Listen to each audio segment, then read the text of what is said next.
Boker Tov, d'abord, Shavuot Tov, vous m'entendez, c'est bon? Ok, super. Alors voilà, on est le dimanche 11 avril déjà. J'espère que vous avez passé des très bonnes fêtes de Pessah, même si elles sont passées très très vite.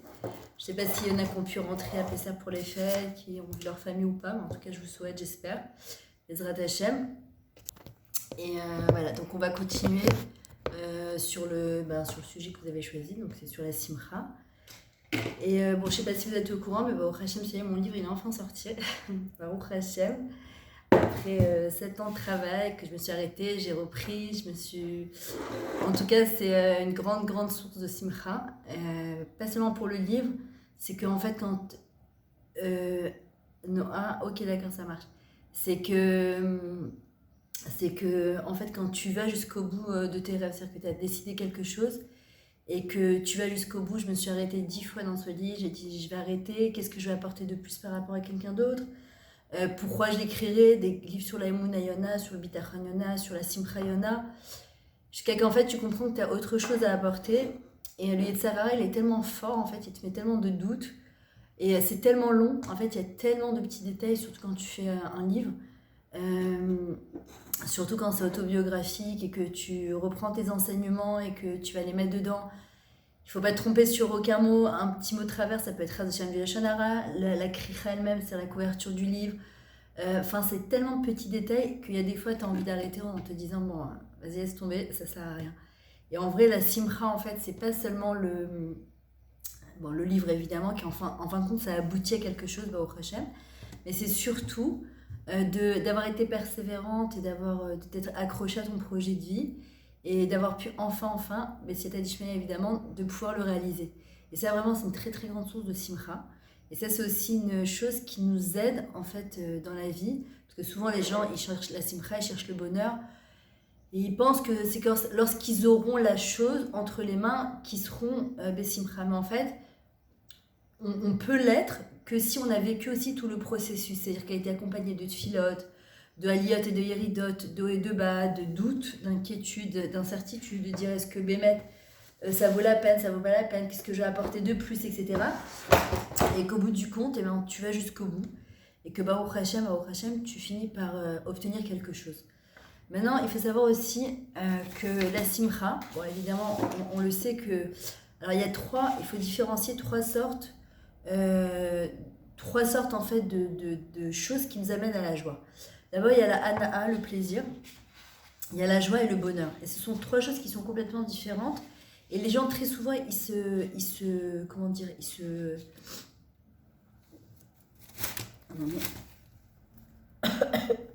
s'embrouillent dans ça, en fait. Ils mélangent ces trois notions qui sont complètement différentes. La hana'a, le plaisir, en fait, c'est quelque chose de immédiat. C'est-à-dire, tu prends ton café au lait du matin, tu as fait un kiff, mais pour obtenir ce kiff-là, il va falloir tous les matins, en fait, le renouveler. Il va falloir que tous les matins, tu te refasses un café au lait. Le kiff d'aller au restaurant, le kiff d'aller à la mer, ça, c'est des plaisirs instantanés qui amènent beaucoup de joie, en fait, mais pour les revivre dans le quotidien, il faut pouvoir les revivre eux-mêmes. C'est-à-dire qu'il faut les mamesh otam, il faut les ressentir, il faut les toucher. Alors que par exemple la joie, c'est un sentiment en fait qui est plus intense, qui vient de l'intérieur ou de l'extérieur, d'un événement intérieur ou extérieur. Et la simcha, enfin la joie, elle est obligatoire pour pouvoir arriver au bonheur. Maintenant le bonheur, attendez, juste éteindre la lumière 2 secondes.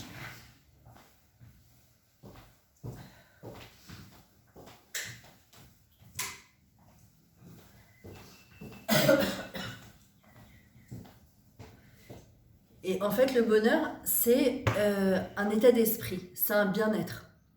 Et ça, c'est quelque chose vraiment qui se travaille au quotidien. C'est-à-dire le bonheur, c'est quand une personne a complètement changé en fait sa manière de voir, de penser, de réfléchir. Il y a des gens qui naissent naturellement heureux, c'est un grand cadeau d'Hachem. Malheureusement, il n'y en a pas beaucoup, mais il y en a qui sont nés comme ça. Il y a des gens, c'est une éducation, c'est-à-dire apprends à avoir le verre plein, apprends avec la gratitude à remercier parce que c'est aussi une des choses qui nous amène du bonheur, c'est la gratitude, d'accord, de savoir s'émerveiller pour des petites choses et remercier pour des petites choses. Et il y a des gens, ce qui est 90% on va dire, de la population, où on doit faire un travail tous les jours au quotidien pour arriver à cet état de bien-être et cet état d'esprit de l'intérieur et pas de l'extérieur. Donc déjà, quand on comprend la différence entre les trois états, c'est beaucoup plus facile en fait de comprendre pourquoi des fois on était super bien et puis 2 heures après, ben, il y a eu un coup de stress. En fait, pourquoi? Parce que souvent, ben, c'était les vacances de Pessah, il y en a qui sont partis à Eilat, il y en a qui sont partis voir leur famille, il y en a qui ont été avec leur famille, puis une fois que c'est passé, et ben, tu reprends ta shigra, ta routine, et puis tu ne te sens pas forcément très bien et tu ne comprends pas pourquoi. Parce que souvent, c'est un mélange de hana'a, de plaisir, et de simcha, et de joie. Nous, ce qu'on veut, c'est arriver euh, au bonheur presque tmidi, c'est presque tout le temps. Et tu verras que souvent, les gens qui sont dans des endroits un peu plus démunis, des endroits qui sont en Asie, en Thaïlande, en Afrique, où les gens parfois, ils savent vraiment sourire de tout et n'importe quoi. Nous, malheureusement, on vit dans un monde d'individualistes, c'est-à-dire que notre petit nous, notre petit ego, qu'est-ce qu'il veut, qu'est-ce qu'on a envie, qu'est-ce que il me donne pas, qu'est-ce qu'il me fait pas, qu'est-ce que je voudrais. En fait, il nous éloigne très très très grandement du bonheur, puisque forcément, le bonheur aussi, c'est d'être capable de voir le bien, de donner du bien, de vouloir apporter quelque chose dans ce monde. La deuxième chose, il y a aussi on vit dans un monde de consommation. En fait, on sait très bien que plus on consomme, plus on a, et plus ça crée, on pense que ça va nous remplir, mais en fait, ça ne fait que créer un fossé de récano, de vide de l'intérieur si c'est pas comblé à côté de ça en parallèle, avec beaucoup de spiritualité, beaucoup de construction de soi, toucher son soi, pourquoi on est sur Terre, la proximité avec Hachem. Et si en fait on ne touche pas à ça, bah, ce qui va se passer, c'est que on a beau consommer, bah, vous savez, c'est comme quand on a trop mangé, tu vas à l'hôtel le matin, tu vas te prendre un bon petit déjeuner, et si on fait pas le tri, on veut goûter à tout, on sort de là-bas, on se sent mal. D'accord? Et au lieu de se sentir avec plein d'énergie, ben, ça nous a pris notre énergie. Pourquoi? Parce qu'on a fait que consommer. Or, quand quelqu'un il ne fait que donner, et il consomme aussi un petit peu évidemment, alors il est beaucoup plus serein, beaucoup mieux dans sa peau, beaucoup plus saméar, beaucoup plus serein, et c'est ce qu'on cherche tous. Et il y a aussi le problème il y a, alors, attends, on a dit, il y a l'individualisme, le fait de consommer.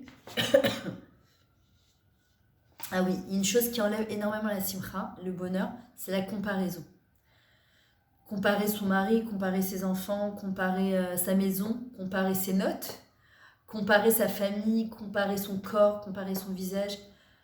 Il faut qu'on comprenne une chose, c'est qu'il y aura toujours mieux, plus intelligent, plus belle, plus mince, un meilleur mari, meilleurs enfants, il y aura toujours mieux que nous. Mais Akadosh Baruch Hu nous demande justement de ne surtout pas nous comparer, parce qu'on est comme à l'image d'Abraham Avinu, Yachid, Yechidah Miyuchedet. On est unique aux yeux d'Hachem. Hachem, Rabbi Zoucha, il disait, quand on va arriver à 120 ans, Hachem ne demandera jamais pourquoi tu n'as pas été comme Moshe Rabbeinu ou comme Rivka, parce qu'il n'y a eu que un qui a été comme ça et qui doit mener quelque chose dans ce monde. Akadosh Baruch Hu ne demande pas d'être comme eux, il nous demande d'être nous. À partir du moment où on se compare et on veut prendre de chacun, on doit prendre toute la chavila qui va avec, tout le package qui va avec. Et nous, on veut pas, on veut que le bien de chacun. Mais je peux vous dire que si on prenait que le bien de chacun, on serait bien déçu parce que ça donnerait pas.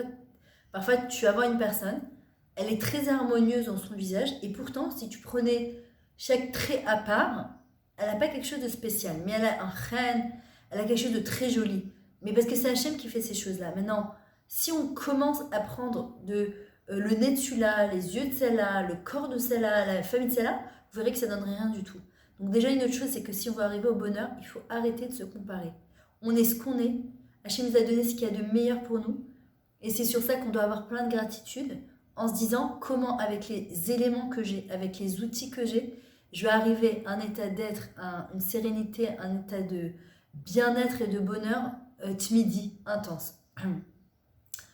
Maintenant, on sait qu'il y a beaucoup de choses qui amènent du bonheur. Et le truc, c'est que par exemple, on voit bien que on vit dans un monde qui est très incertain, plein de peur, plein d'inquiétudes, plein de doutes, d'accord? de joie, de deuil, quand tu vois les réseaux sociaux, parfois tu dis Ribono Shalom, j'ai plus la force d'entendre des choses comme ça, c'est juste pas possible.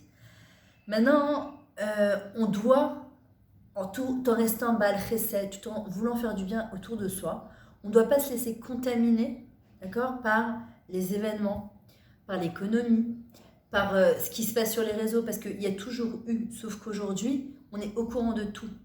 Ça n'a jamais rien changé depuis le début jusqu'à la fin des temps. Jusqu'aujourd'hui, on est au courant de tout. Et on n'est pas Dieu pour pouvoir gérer tout ça. S'il y a des choses qu'on peut faire, évidemment qu'on doit les faire. Mais si on ne peut pas les faire, on doit avoir cette espèce de hanava, de juste prier pour que les choses s'améliorent dans le monde, mais ne pas prendre tout sur ses épaules parce que c'est juste pas possible. Et puis surtout, c'est que ça nous fait du mal. Or, on ne peut pas se laisser, d'accord, c'est Yetzara qui veut nous enlever notre Simchat Chaim au quotidien. De quelle manière? En justement, en nous rentrant toutes sortes d'angoisses. T'as vu celui-là, elle est malade, t'as vu celle-là, elle est morte, t'as vu celle-là, elle s'est fait truc. Et à un moment, on est obligé de fermer un petit peu ses oreilles.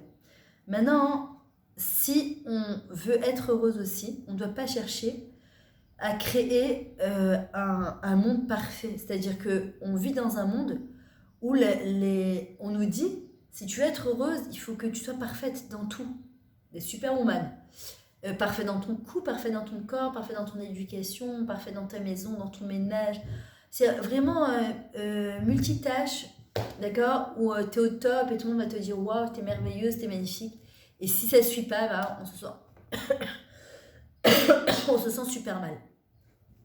Akadosh Baruch Hu ne demande pas d'être parfaite, et loin de là, parce qu'il sait très bien qu'il nous a créé manquants. D'accord, c'est ce qu'on dit dans le Boré Nefashat Vechesronan. Il nous a créé avec des manques. Et on est justement venu sur terre pour changer, ou les Itaneg à l'Hachem. Et si on va avoir du plaisir auprès d'Hachem, alors on doit changer. On doit trouver du bonheur en adéquation avec ce qu'Hachem nous demande. Mais on ne doit pas être parfait. On doit se défaire de cette perfection. On est toujours en talir de perfection, en processus de perfection, mais on ne doit pas chercher à être parfaite. On doit chercher à se parfaire. Ça, c'est sûr, dans ses midotes, dans son couple, dans la relation avec ses enfants, dans la relation avec Hachem, dans ses mitzvot, dans la relation avec soi, mais pas chercher à être parfaite, ça nous bousille. Qu'est-ce qui amène beaucoup de tristesse d'après vous? Qui c'est qui pourrait me dire une chose qui amène beaucoup de tristesse dans notre quotidien, et parfois on n'est pas conscient de ça, on s'en rend pas compte? Quelqu'un qui veut répondre, qui pense à quelque chose?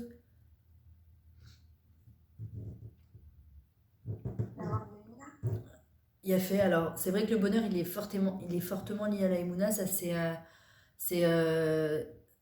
évident, c'est-à-dire qu'une personne qui a la Emouna elle est beaucoup plus heureuse parce qu'elle comprend que tout ce qu'Hachem il lui donne, il lui fait, c'est des tova. Maintenant, une chose qui amène énormément de tristesse, c'est des psychorigides. Il y a des gens qui sont d'une rigidité. Et en vrai, ça va avec la Emouna, parce que la Emouna, en fait, c'est quelque chose qui nous amène à la souplesse, qui nous fait comprendre qu'en fin de compte, j'ai mon programme, j'ai mon tornit à moi, mais celui d'Hachem aussi. Et Hachem, peut-être qu'il a prévu autre chose pour moi. Et le truc, c'est que les personnes, quand elles voient que les choses, elles ne vont pas comme elles veulent, ben ça les rend malades. Et les gens qui sont psychorigides dans leur ménage, dans leurs études, j'ai décidé qu'il fallait absolument que je finisse 20 pages aujourd'hui. Tu peux pas. Il y a des choses parfois qui... moi, je le vois, il y a des choses dans la vie. Tu as prévu des choses. Mon livre devait sortir avant Pessah. Il m'a appelé, il m'a dit, je suis désolée, on a eu un problème avec la couverture. Est-ce que ça peut attendre après Pessah? A priori, j'avais envie de lui dire, ben non, ça fait déjà un mois qu'on en parle, etc. Mais après, je me suis dit, écoute, est-ce que tu vas pouvoir les chavec, tu vas pouvoir le vendre avant, tu vas pouvoir en parler, tout le monde est dans ses cuisines et tout, la première. Je me dis, écoute, à coller tout va. Mais non, je peux aller en me disant, non, je suis désolée, je t'ai payé pour que tu me le sortes avant Pessah. Mais Kilou, alors quoi, peut-être qu'il va te faire un boulot moyen. Il y a des choses parfois qui ne sont pas entre nos mains. Même le robe, on va dire qu'ils ne sont pas entre nos mains. Alors on fait quoi? On se prend la tête avec la personne qu'en face, ou on comprend peut-être qu'Akadosh Baruch Hu, il a notre programme pour nous et qu'il sortira en temps et en heure. T'as attendu 7 ans, tu peux attendre encore 7 ans et une semaine. Il y a des choses parfois qui ne vont pas comme nous on veut. Et c'est ça qui nous rend très malheureuses, qui nous rend nerveuses, qui nous rend macpidote, d'accord, envers la personne qui est en face de nous, mais tu m'avais dit, mais etc.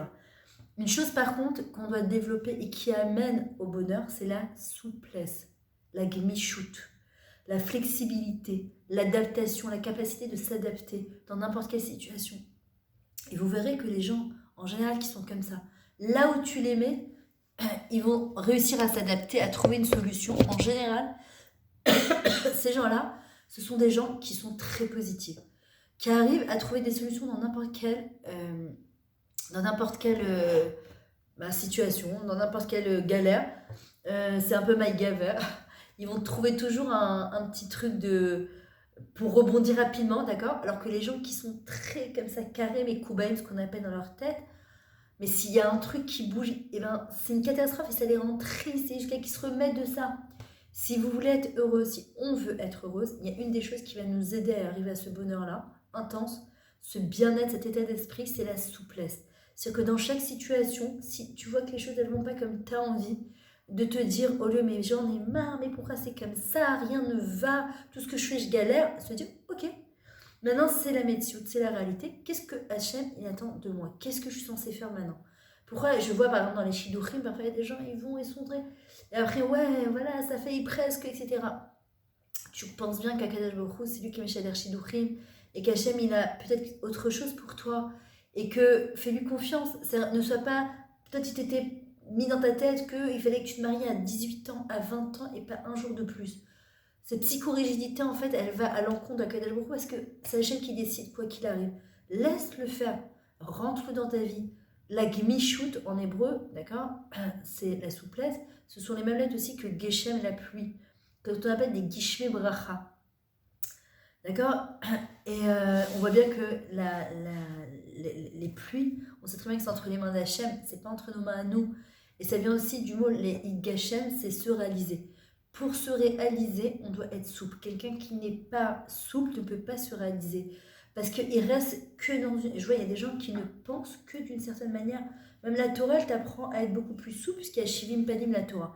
Il y a des gens qui ne jurent que par un rave, que par une facette de la Torah, et ils ne sont pas prêts à entendre qui que ce soit ou quoi que ce soit. Et c'est tellement dommage, parce qu'on rate énormément de choses en chemin, on peut apprendre tellement de belles choses. C'est hyper important de souhaiter. Et si on n'y arrive pas, alors on doit prier. On doit demander à Kadosh Baruch Hu qui nous aide à être plus souple, à être plus flexible, plus facile, plus klila, d'accord, plus légère dans nos vies et moins prendre les choses avec dramatio, je sais pas comment on dit. En vrai, on devrait arriver à cet état d'être et cet état d'esprit de moi, là où tu mets, je suis bien. Le méchané, que je dors dans un lit superposé, il y a des gens qui vont te dire sur un matelas, que tu dans une tente, je m'en fous. Il y a des gens, non, il leur faut leur hôtel 5 étoiles, grand luxe, etc. Les gens qui sont plus de... Après, je dis pas, il y en a qui peuvent pas, etc. Mais on doit vérifier dans notre quotidien, est-ce qu'on est plus souple, plus légère dans notre tête, ou on est plus rigide. Et vous verrez que quand on fait attention à ça, vous verrez que très souvent, quand on est trop rigide, plein de choses, plein d'événements dans notre quotidien, ils nous amènent des contrariétés. Et en fait, on ne comprend pas pourquoi on se dit « Ah, mais t'es lourd, tu te prends la tête pour rien, etc. » Mais le chorège de ça, la racine de ça, très souvent, c'est parce que c'est un manque de souplesse. Et ça va forcément avec la émona, le bitachon.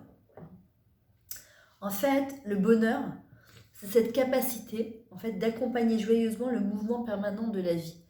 La vie, c'est pas un long fleuve tranquille et on le sait très bien. On le sait, mais on a du mal à le vivre. On aimerait bien que ça se passe comme ça, que tout soit sur une ligne droite, qu'il n'y a pas trop de contractions, les grandes contractions de la vie. Parfois, tu dis, mais elles servent à quoi? Mais pourquoi? Pourtant, on sait très bien que c'est ces contractions de la vie qui vont nous faire accoucher, qui vont donner naissance à des choses extraordinaires. Et parfois, Hachem, il a décidé qu'on en avait besoin. Parfois, on ne comprend pas pourquoi tout de suite. Mais si justement on reste souple en se disant, ok, Kanirek Hachem, il veut faire naître quelque chose de moi de très grand.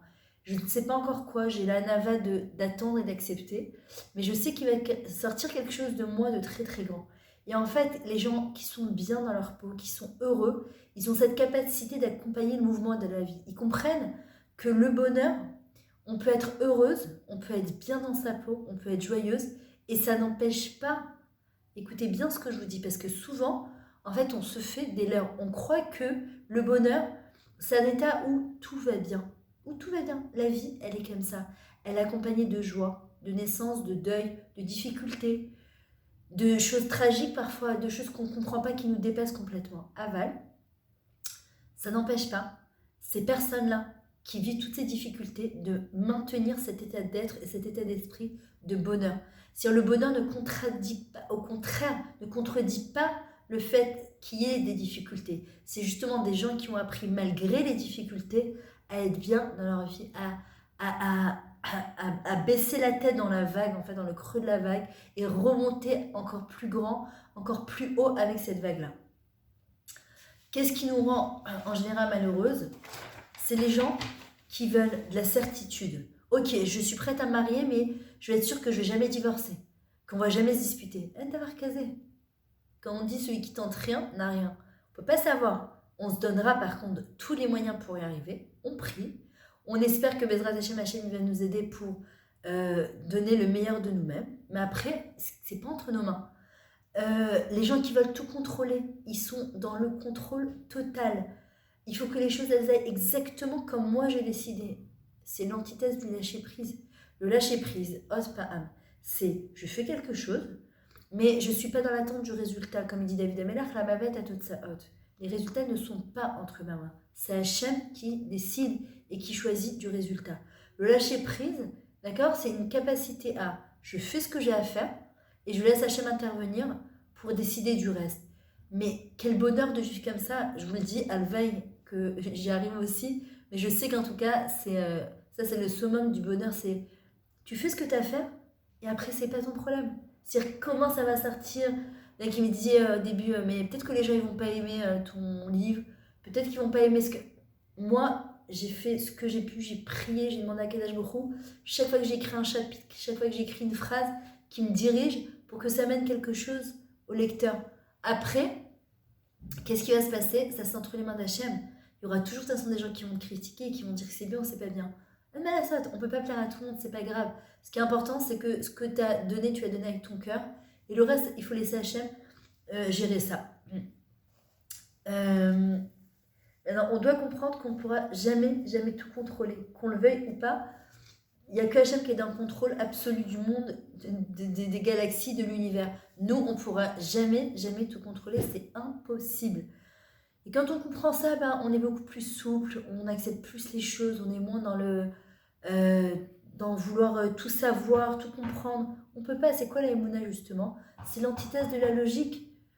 C'est-à-dire que vouloir tout comprendre, c'est l'antithèse de la logique. C'est l'antithèse de la Emouna. Non, je veux savoir, sinon quoi? Oui. Bon, je vais tisser.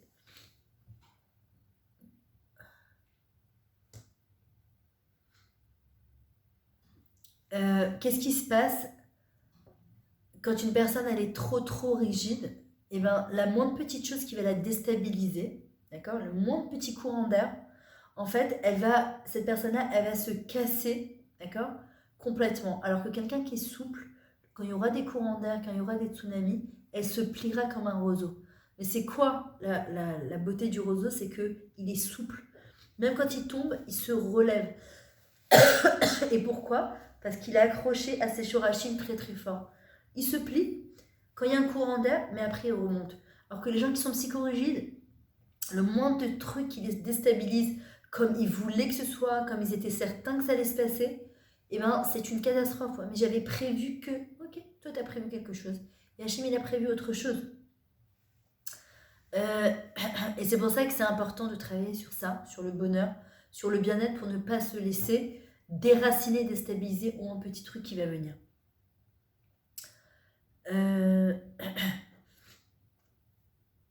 Maintenant, c'est évident qu'on doit avoir quand même un plan de vie. On doit savoir quand même plus ou moins où on va, qu'est-ce qu'on veut, d'accord? Mais après, une fois qu'on a décidé, alors on remet les dossiers entre les mains d'Hachem, comme il dit David Amelach, Ashlech el Hachem, vehu yavecha veuchalchelecha. C'est-à-dire, jette tes dossiers à Kadosh Baruch Hu, laisse-le faire. Tu sais pas comment il va faire, qu'est-ce qu'il va... Mais si t'es mamina que ce qu'il y aura pour le mieux, alors tu seras beaucoup plus ragoua, tu seras beaucoup plus calme.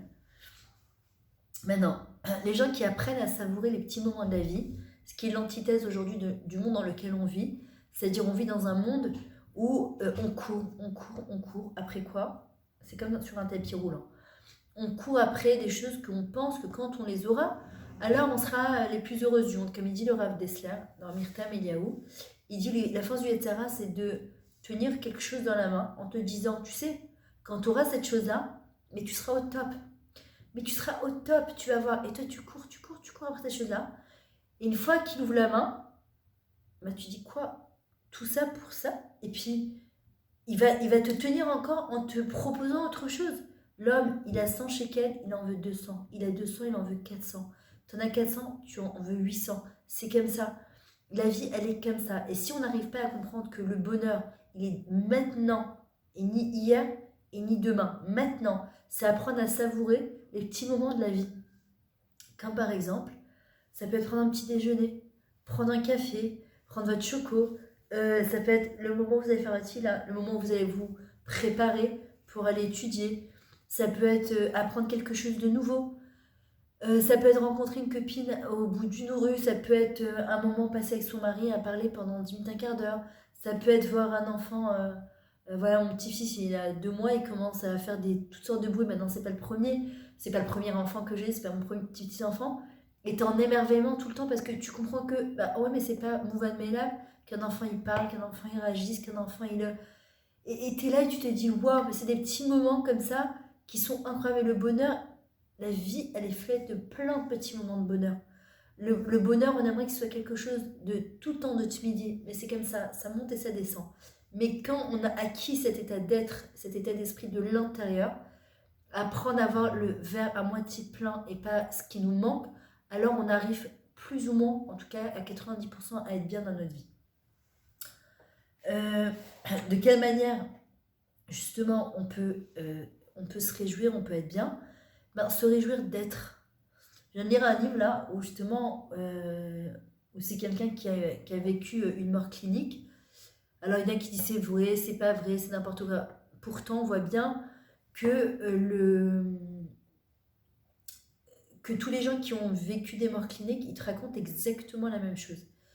Et en fond, ces personnes, quand elles reviennent, elles disent, en même temps, tu es partagé entre cette lumière incroyable d'amour, de bien-être, qui te tire vers là-haut, et en même temps, tu vois tout en fait d'en haut, et tu comprends que le bonheur d'être, le bonheur de vivre, chaque seconde, d'accord? Chaque fois qu'on peut faire une mitzvah encore, chaque fois qu'on peut encore sourire, chaque fois qu'on peut regarder, sentir, faire encore une bracha.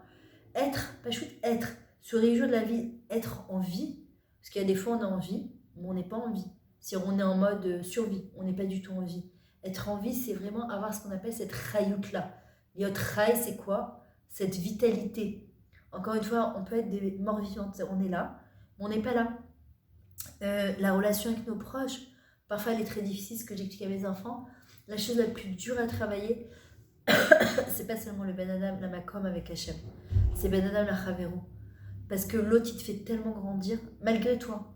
Et en vrai, moi, ce que c'est mon rêve de faire entrer ça dans les écoles depuis le CP, c'est ce qu'on appelle l'intelligence émotionnelle et l'intelligence tikshortit, de communication avec l'autre. C'est ce qui fait le plus de problèmes et c'est en même temps les choses qui nous font grandir, mais de manière incroyable.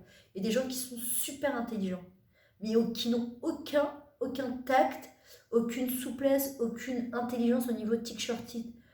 C'est-à-dire que cette souplesse d'esprit, cette chormat ra'im, cette manière de lire entre les lignes, cette capacité de voir l'autre en dehors de sa clipa, de son corps, et de saisir certaines choses, être sensible à certaines choses, ça c'est quelque chose qu'on devrait apprendre depuis qu'on est petit. Moi j'essaie de l'apprendre à mes enfants, parce que je leur dis, tu peux être la plus intelligente du monde, le plus intelligent du monde. S'il te manque le côté relationnel, avec 30 théodotes, d'accord, tu n'iras pas très loin. C'est-à-dire que tu peux peut-être réussir financièrement avec Zlomaspik. D'accord, la parnassa, c'est pas une fin en soi. Par contre, le Ben Adam, c'est pas pour rien qu'on te dit Hachem, à Kippour, il te pardonne. Le Ben Adam, la Makom, mais pas Ben Adam, la Chavero. S'il y a la Kpada, si on a fait du mal à quelqu'un, si on est fâché avec quelqu'un, parce que ça, c'est quelque chose qui nous fait grandir, mais al ou mever. C'est-à-dire, malgré nous, ça nous fait grandir. Et quelqu'un qui développe cette justement intelligence émotionnelle et tikshorti de communication, c'est la personne la plus heureuse du monde. Pourquoi? Parce qu'elle sait Parce que je crois que je l'avais déjà raconté, peut-être dans le premier semestre sur les Emouna Bitachon, je ne me rappelle plus. Ce fameux Australien qui a 136 ans, bon, après est-ce qu'il a 136 ans ou pas, je ne sais pas, où justement il y a une panoplie comme ça de journalistes américains qui le suivent pendant 3 semaines pour savoir c'est quoi sa manière de vivre, ça se fait qu'il a vécu aussi longtemps, est-ce qu'il mange organique, bio-organique, il fait du sport. Puis il voit que tous les matins, il sort de chez lui, il n'y a rien de particulier, rien de spécial, rien de waouh. Et puis au bout de 3 semaines, il voit que il n'y a toujours rien. Ils vont le voir, il leur dit bah, c'est dommage, pourquoi vous êtes venu me voir que maintenant? Je vous aurais expliqué. Et il leur dit bah, c'est simple, je me suis jamais pris la tête avec personne. Ça a été mon CDR à diffusion, c'était mon ordre de priorité.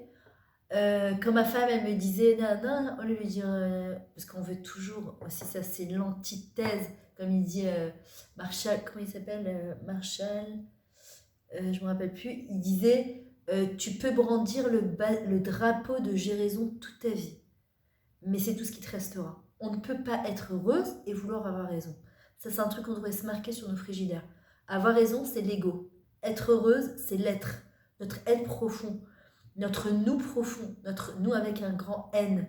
Celui qui veut tout le temps avoir raison, terminer la conversation en prouvant qu'il a raison, c'est quelqu'un de malheureux. Pourquoi? Parce que tu pourras toujours vouloir te justifier et prouver au monde entier que tu as raison, mais il y aura toujours des gens qui ne seront pas d'accord avec toi, avec Azma. Si tu veux avancer une idée et qu'on l'écoute, déjà, il ne faut pas chercher à l'imposer à l'autre. D'accord? Et cet homme-là, il disait, moi, j'ai jamais cherché à vouloir avoir raison. Moi, ce qui était le plus important pour moi, c'était le shalom.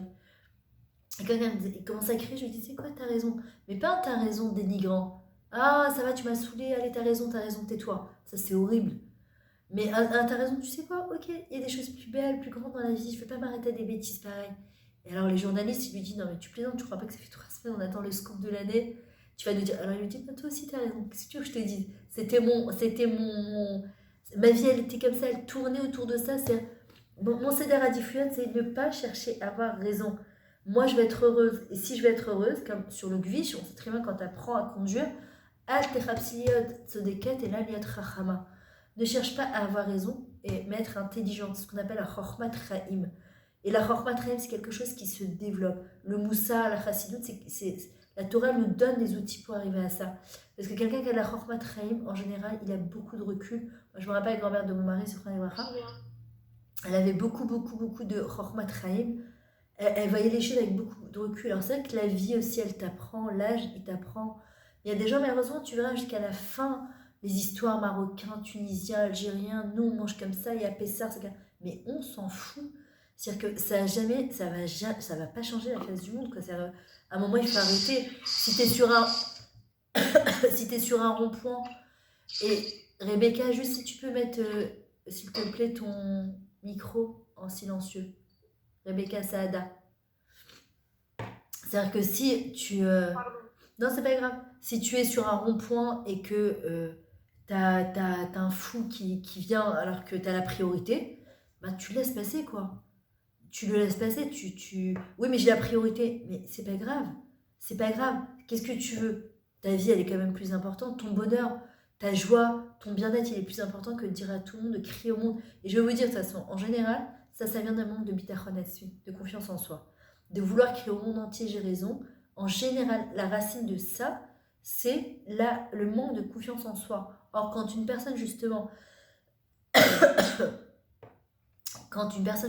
a confiance en elle, elle a confiance en Hachem, elle n'a pas cette nécessité chaque fois de dire au monde entier, j'ai raison, j'ai raison, j'ai raison. D'accord?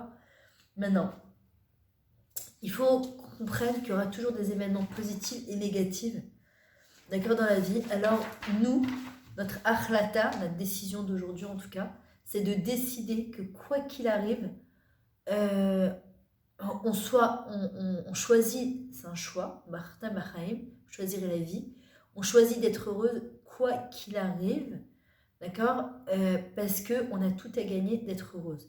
Et si on doit attendre en fonction des événements extérieurs pour être heureuse, je vous dis, on est mal barré. Parce qu'il y a tellement de choses qui peuvent nous contrarier dans le quotidien qu'on risque de passer à côté, même de notre propre vie. on voit bien que, alors comme on a dit tout à l'heure, la joie, c'est un sentiment en général qui est intense, mais qui est lié à quelque chose, d'un événement intérieur ou extérieur. En général, on saute de joie, on saute pas de bonheur. Pourquoi? Parce qu'il y a quelque chose d'extérieur qui va nous faire sauter de joie, on a appris une bonne nouvelle, on va annoncer conscience, t'apprends qu'une très bonne copine à toi elle se fiance, que tes parents font leur alia, tu sautes de joie, on saute pas de bonheur. Pourquoi? Parce que le bonheur, c'est un état d'être. C'est quelque chose qu'on a acquis et qui fait partie de nous. Et on doit beaucoup, beaucoup, beaucoup prier pour ça. Je sais que c'est une fila que je fais tous les jours sur la Simcha. Si vous voulez, je vous l'enverrai, Blinéder, sur le groupe, de Rabbi Nathan. Une toute petite fila sur, on demande à la chaîne vraiment d'avoir cette Simcha-là au quotidien, qu'elle nous accompagne, parce que celui qui est Bessimcha, derrière le mot Simcha, c'est les mêmes lettres que Mashiach, d'accord? Et ce sont les mêmes lettres aussi que Messiar, parler. C'est quoi la chose qui nous a permis d'arriver au bonheur, au bien-être et à la joie? C'est d'être capable de communiquer, de parler avec soi et avec Hachem. Le Mashiach, justement, qu'est-ce qu'il fera? Il nous amènera à cet état de bonheur, il nous dira qu'est-ce qu'on a à faire, qu'est-ce qu'on n'a pas à faire, qu'est-ce qui nous reste à réparer, qu'est-ce qui ne nous reste pas à réparer. Et aussi cette communication avec Kadash Brouder sur le livre que j'ai écrit, ça s'appelle Je lui ai dit. C'est toutes mes sirotes avec Hachem à travers mon autobiographie. C'est tous les enseignements que j'ai compilés dedans aussi. Il y a marqué en bas pour toi Hachem, mon meilleur ami. Parce que quand Hachem, ça devient notre meilleur ami, alors on a des grandes, grandes chances d'arriver à un bonheur de l'intérieur. Parce que la question que tu vas te poser tout le temps, c'est Hachem, qu'est-ce que tu attends de moi?